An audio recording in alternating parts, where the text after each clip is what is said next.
Valentine day का मतलब है प्यार के दिन। इस दिन सब लोग प्यार की यादें बनाते हैं। पर अगर आपके साथ इस दिन कुछ खतरनाक सा किस्सा हो तो आपको कैसा लगेगा?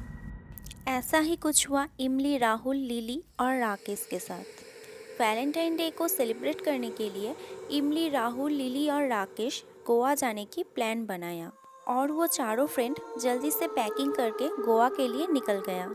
गोवा में वैलेंटाइन डे के दिन वो चारों फ्रेंड लेट नाइट पार्टी करके जब होटल जा रहे थे तब रास्ते में राहुल को एक लड़की दिखी। वो लड़की रास्ते में बैठ के रो रही थी। उस लड़की को देख के राहुल ने कार रोक दिया। राकेश ने राहुल को पूछने लगा, राहुल तूने कार क्यों रोक दी? राकेश, तुझे वो लड़की दिख रही है जो रास्ते में बैठ के रो रही है? राकेश ने बोला, हाँ मुझे दिख तो रही है, लेकिन इतनी सुनसान रास्ते पे वो लड़की अकेले बैठ के रो क्यों रही है? राकेश और राहुल कार से निकल के उस लड़की के पास जाके उसे पूछने लगा, तुम अकेले इस सुनसान जगह पे क्या कर रहे हो और तुम रो क्यों रहे हो? ये सुनने के बाद लड़की ने रोना बंद कर दिया और सिर को ऊपर उठाया और बोला, तुमने मुझे क्यों मारा? मैं तुम्हें बहुत प्यार करती थी। मैं तुम्हें कभी नहीं छोड़ूंगी। मैं तुम्हें मार डालूंगी। उसकी डरावनी मुंह को देख के और उसकी बातें सुन के राहुल और राकेश डर गया और अपनी कार में आके बैठ गया। कार के अंदर आके उसे वही डरावनी आवाजें सुनाई दी।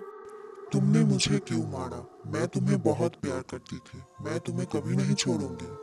राकेश और राहुल ने देखा उनकी बगल में वो लड़की बैठी है जो कि बहुत डरावनी सी दिखती है। राकेश और राहुल ने वो लड़की को देख के बहुत ज़ोर से चिल्लाने लगा। तब वो लड़की ने उन दोनों की गला पकड़ लिया और बहुत ज़ोरों से दबाने लगा। राकेश और राहुल वहीं पे बेहोश हो गए। उन दोनों की जब आंखें खुली वो दोनों गोवा की हॉस्पिटल में थे। उन दोनों की पूरी बॉडी में बहुत सारी खरोच की निशानें थी। इमली और लिली ने बोला वो दोनों कल उल्टी सीधी हरकतें कर रहे थे और अचानक से वो दोनों बेहोश हो गए। वहाँ पे एक नर्स थी जो उन सब की बातें सुन रही थी। उस नर्स ने बोला, अब सब क्या गोवा की जंगल की रास्ते से आ रहे थे? लिली ने बोला, हाँ। तब वो नर्स बहुत डर गई। उस नर्स को देख के इमली ने बोला, आपको कैसे पता चला और आप इतनी डर क्यों रहे हैं? नर्स ने बोला, गोवा की वो जंगल हॉन्टेड है।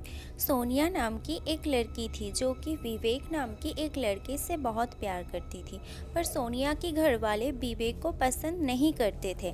इसलिए सोनिया और विवेक ने भाग के शादी करने की प्लान बनाया और विवेक ने सोनिया को बोला वो अपने साथ बहुत सारी पैसे लेके उस जंगल में आके उसकी इंतज़ार करे। अगले दिन सोनिया ने अपने साथ बहुत सारी पैसे लेके और उसकी माँ की बहुत सारी जेवरात लेके घर से निकल गई और उसी जंगल में आके विवेक के इंतज़ार करने लगी। बहुत समय के बाद रात के करीब 8-9 बजे के आसपास विवेक उसकी फ्रेंड को लेके सोनिया से उसी जंगल में मिलने आया और उसे मार के उसकी सारी पैसे और जेवरात लेके भाग गया।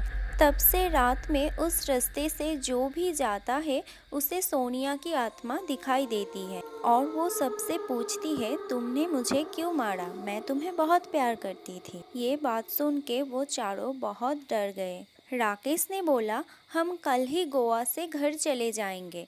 ये सुन के इमली और लिली होटल चले गए पैकिंग करने के लिए। इमली और लिली की हॉस्पिटल से निकलने के बाद राकेश और राहुल को फिर से सोनिया की आत्मा दिखी जो उन्हें बोल रही थी, तुमने मुझे क्यों मारा? मैं तुम्हें बहुत प्यार करती थी। मैं तुम्हें कभी नहीं छोड़ूंगी। मैं तुम्हें मार डालूंगी।